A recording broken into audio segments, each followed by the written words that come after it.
جو لوگ کہتے ہیں کہ اگر گھر کے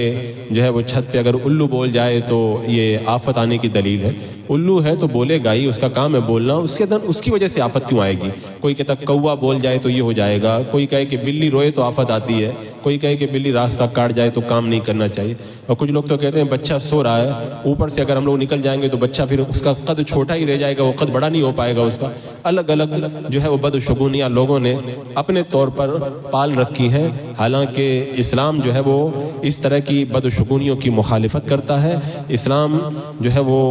بندے کو اللہ پر بھروسہ کرنے کی تعلیم دیتا ہے۔ بدشگونی لینا یہ توکل کو ختم کر دیتا ہے، کیونکہ بندہ جب یہ سمجھے گا کہ یہ ہو گیا تو اب یہ ہو جائے گا، یہ ہو گیا تو یہ ہو جائے گا، تو اس کا مطلب بندے کا اللہ پہ بھروسہ ہی نہیں ہے۔